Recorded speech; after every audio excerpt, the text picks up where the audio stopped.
छत्रपती संभाजीनगर येथील उस्मानपुरा कपिलवस्तू बौद्धविहारामध्ये गुरुपौर्णिमेचं औचित्य साधून माजी नगरसेवक करमभाई पटेल यांच्या वतीने कपिलवस्तू बौद्धविहारास डॉक्टर बाबासाहेब आंबेडकर यांची धातूची मूर्ती अक्रम पटेल यांच्याकडून दान करण्यात आली। त्याचबरोबर देवानंद गायकवाड, राजू भालेराव यांच्या वतीनं विद्यार्थ्यांना कपिलवस्तू बौद्धविहारामध्ये शालेय साहित्य वाटप करण्यात आलं।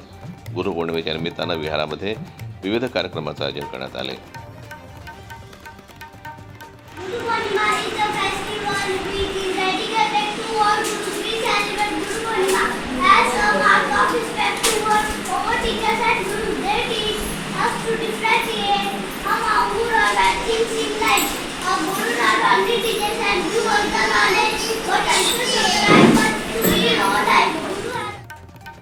गुरुपौर्णिमा म्हणजे भिक्खू संघाचा वर्षावास प्रारंभ होतो। त्यामुळे भिक्खू संघ धर्मप्रचार आणि प्रसार हे विहारांमध्ये राहून करतात। बौद्ध समाजामध्ये गुरुपौर्णिमेला अनन्यसाधारण महत्त्व आहे। गुरूंची पूजा करणे आणि त्यांच्या प्रती आदरयुक्त सन्मान करणे हे या दिवसाचं महत्त्व आहे। आषाढी पौर्णिमा अर्थातच भगवान गौतम बुद्धाने आजच्या दिवशी आपला 5 पंचवर्गीय भिक्खूंना या दिवशी संदेश दिला होता आणि त्या दिवसापासून धम्मचक्र परिवर्तन असे संबोधलं जात असे। खरं तर आजचा दिवस हा बुद्ध धर्माच्या अनुषंगाने धम्माच्या अनुषंगाने एक महत्त्वपूर्ण दिवस आहे की आजपासून वर्षावासाला सुरुवात होत असे।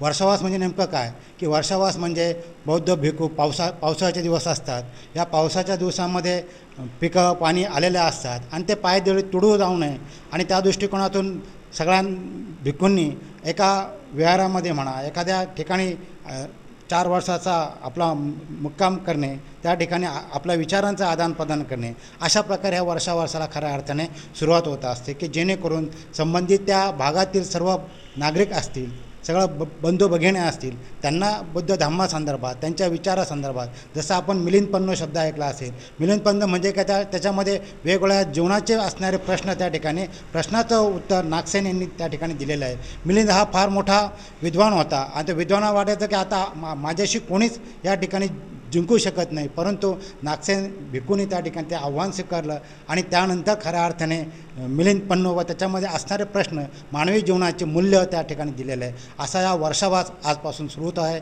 खरंखर एक धार्मिक म्हणूया, एक मनाला शांती देणारा म्हणूया आणि सर्वांना एक चेतना देणारा खऱ्या अर्थाने सुरुवात आजपासून होत आहे आणि त्या दृष्टीनेच आजचा हा जो दिवस आहे हा दिवस सर्वांच्या दृष्टिकोनातून मी तुम्हाला विद्यार्थ्यांनी ज्ञानाचे अधिक संपन्न करावं आणि ज्ञान शून्य व्हावं। जसं ग्लोबल नॉलेज सिम्बॉल जसं बाबासाहेब झाले या सगळ्या विश्वामध्ये तुम्हीसुद्धा या बाबासाहेबांचा एक प्रेरणा घेऊन आपण या जीवनामध्ये मी खूप अभ्यास करेल, मी प्रथमतः आधी अभ्यास अशी जिद्द मनात ठेवेल आणि आजपासून तुम्ही या वर्षावासाच्या निमित्ताने संकल्प केला तर निश्चितच या ठिकाणी एक चांगल्या पद्धतीचा योग या आला असं मी समजू शकेल। पुन्हा एकदा आपणाला या वर्षावासानिमित्त आषाढी पौर्णिमेनिमित्त आपणा सर्वांना खूप खूप शुभेच्छा। गुरुपौर्णिमेनिमित्त इथे आपण जमलेलो आहोत, त्या निमित्ताने वयाचे वाटप इथे आयोजित करण्यात आलेलं आहे। पण मला एक सांगावंसे असं वाटते की आपल्या या औरंगाबाद शहरामध्ये दानशूर व्यक्ती खूप आहेत। असे आमच्या माजी नगरसेवक अक्रम पटेल यांनीसुद्धा या विहाराला 35,000 रुपयाची बुद्ध बाबासाहेबाची मूर्ती दिलेली आहे दान। समोर तुम्ही बघू शकता ती मूर्ती त्यांनी दान दिली आणि प्रत्येक कार्यक्रमाला काही ना काही आम्हाला ते सहकार्य करत असतात। तसे वर्षवासाचा खीरदानचा कार्यक्रम ठेवलेला आहे आमच्या महिला मंडळातर्फे। काय नाव आहे महिला मंडळाचं? कपिलवस्तू बुद्धविहार। किती महिला आहेत त्याच्यामध्ये? आमच्या 20-25 महिला आहेत। धम्मचक्र प्रवर्तन झालेलं दिवस आहे। तर आजच्या दिवशी आणि पंचवर्गीय संघाला धम्म शिकवला होता, तेव्हापासून आपण हा दिवस केलेला आहे।